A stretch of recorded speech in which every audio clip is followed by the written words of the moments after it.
Good day, everyone. I am Celine Jean A. Magsigay, the reporter of Humanism of Carl Rogers. First, we will discuss the biography.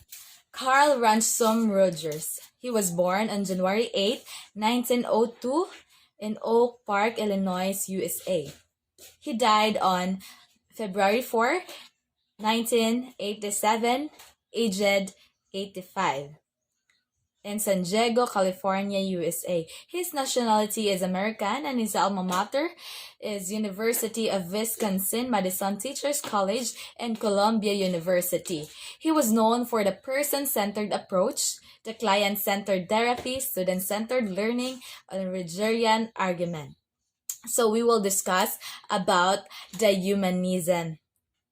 Humanism, according to Carl Rogers, he supported the views of Maslow and added on environment with genuineness, acceptance, and empathy is needed for a person to grow. Rogers believed that a person reaches to actualization level when they achieve their goals, wishes, and desires at all the stages of life. Humanistic psychology emphasizes the role of an individual in shaping their internal and external world. He was with the view that humans are active and creative people who live in the present and are concerned with any relationship, perceptions, and situations in the present. Rogers' personality development theory was formed to highlight free will and human potential for goodness. So next, the self and the tendency toward actualization. So actualization tendency is the basic human motivation to actualize, maintain, and enhance the self. So the self became the core of Rogers' theory of personality, as it is become the core of his own life. This drive toward the self-actualization is a part of the larger actualization tendency, which encompasses all psychological needs and physiological needs, which is the food, water, and the safety. The actualization tendency begins in the womb, facilitating human growth by providing for the differentiation of the physical organs and the development of psychological functioning and sociological functioning. Next is organismic valuing process. This is the process by which we judge experiences in terms of their value for fostering or hindering our actualization and growth. So next is the experimental world. So phenomenology argues that the only reality of which we can be sure, our own subjective world of experiences, our inner perception of reality. And Rogers wrote, experience is for me and the highest authority, and the touchstone of validity is my own experience. Higher levels of development sharpens our experimental world and ultimately lead to the formation of the self. So next is the development of the self in the childhood.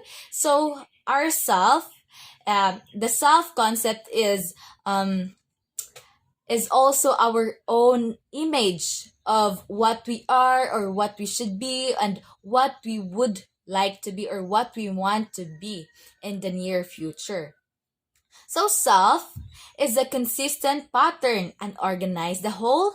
The self is the humanistic term for who we really are as a person, and the self is our inner personality and can be lightened our soul of Freud's psyche. The self is influenced by the experiences or a person has in their life and interpretation of those experiences to primary sources that influences our self-concept and the childhood experiment experiences and evaluation by others. So next is the positive regard.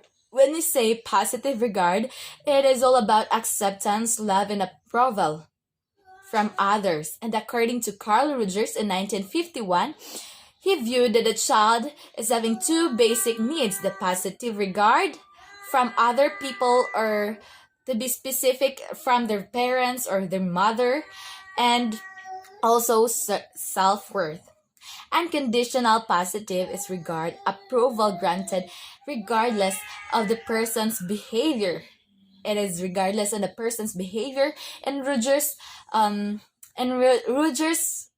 person-centered therapy, the therapist offers the client unconditional positive regard, or the example of the unconditional positive regard is parents. The unconditional positive regard to where parents, significant others, or the humanist therapist accepts and loves the person who or for what he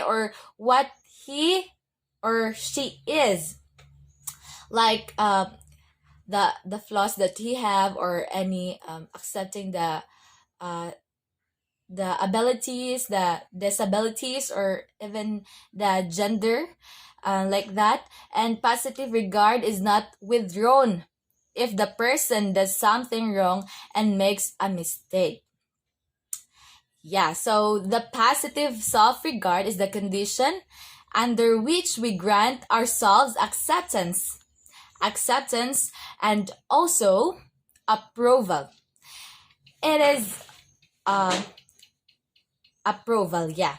So conditions of self-worth is a belief that we are worthy of approval when we express desirable behaviors and attitudes and refrain experiences, though those that bring disapproval from others, similar to friend super ego.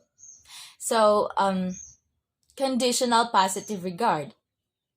Approval, love, acceptance granted when a person expresses desirable behaviors and attitudes. Conditional positive regard is where positive regard, praise, and approval depend upon the child. For example, behaving in ways that the parents think correct. Hence, the child is not loved for the person he or she is, but on condition that he or she behaves only the ways approved by parents. So that is what we call conditional positive regards. Next is incongruence. It is a discrepancy between a person's self-concept and aspect of his and her experiences. So, psychological adjustment or emotional health, a function of the congruency of compatibility between our self-concept and our experiences. And fully functioning person, according to according to Rogers' term for self-actualization, the developing all facets of the self, a fully functioning people feel a sense of freedom and have the ability to live richly and creatively in every moment. So we have here the 6 characteristics of fully functioning persons. So first is fully functioning persons exhibit an awareness of all experiences. So or it is also called as open to experience. So no experiences is distort or denied. All of it filters through to the self. There is no defensiveness because there is nothing to defend against and nothing to threaten the self-concept. So it is also both positive and negative emotions accepted. Negative feelings are denied, and but work through rather than resorting to the ego defensive mechanism. And next is the fully functioning persons live fully and richly in each moment. So, all experiences are potentially fresh and new. Experiences cannot be predicted and anticipated by, but are participated in fully rather than merely observed. So it is also it is also called as existential living, which means in touch with different experiences as they could occur in life, avoiding prejudging and preconception, being able to live and fully appreciate the present and not always looking back at the past or toward the future. So living for the moment. It is known as living for the moment. So next is the fully functioning person's trust in their own organism. So trust their own reaction rather than being guided by the opinions of others, by social code, by their intellectual judgment, behaving in a way that feels right. It is good guide to behaving in a way that is satisfying. So, feeling instincts and gut reactions are paid attention to and trusted. People owns decision are the right ones, and we should trust ourselves to make the right choices.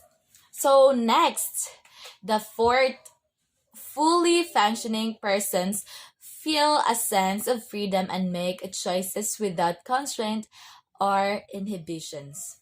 So, this brings a sense of power because they know that their future depends on their own actions, are flexible and um, uh, actions, and is not determined by present circumstances, past events, or other people. They do not feel compelled either by themselves or by others to behave in only one way. So, fifth one is the fully functioning persons are creative and live constructively and adaptively as environmental conditions change, or also known as creativity. Allied with creativity is spontaneity. Spontaneity. Fully functioning persons are flexible and seek new experiences and challenges. They do not require predictability, security, freedom of tension, and creativity as have a creative thinking and risk taking are features of the person's life. A person does not play safe at all, and this is a involves the ability to adjust and change and seek new experiences. That is what we call creativity. The fully functioned persons uh, are creative. So the last one is a fully functioning person may face difficulties or fulfilled life. The condition involves continually testing, growing, striving, and using all of one's potential a way of life and brings complexity and challenge. More and appropriately, their personality may be described as enriching, exciting, and meaningful. A person is happy and satisfied with life and always looking for a new challenges and experiences. So, according to the assessment of Rogers' theory, the person-centered therapy, the encounter groups, and the psychological test.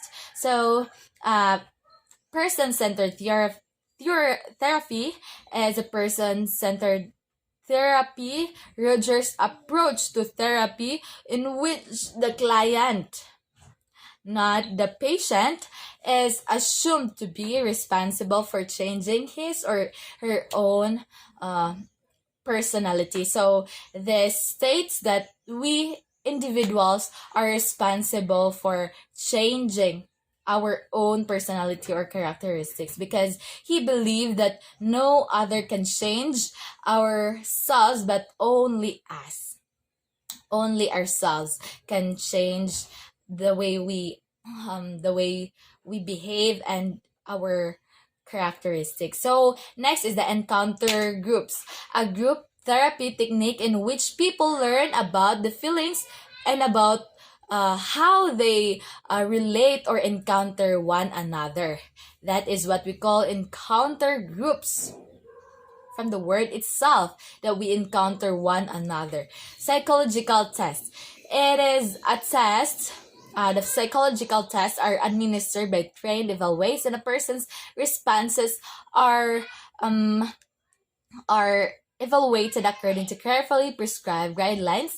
Scores are thought to reflect individuals or um, group differences, and construct the test purports to measure. So, lastly is the research of Rogers' theory. So Rogers believed that the person-centered interviews, which rely on the clients and the self-reports, were the greater value than experimental methods. In his way, and this, in his view, the more orthodox scientific approaches yielded less information and a nature of personality than did his clinical approach. He said, I never learned anything from research.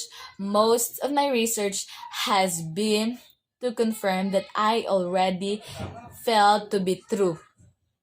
So it is quoted in Bergen and Strapp in 1972. That is what the research of Ruger, he he didn't learn anything from research, but he learned from his experiences in his life. So the Q-sort technique, and lastly, the Q-sort technique is self-report technique for assessing aspects of the self concept. Typical Q-sort statements included the following is, I enjoyed being alone, I feel helpless, and I am emotionally mature. And uh, that's all. Thank you.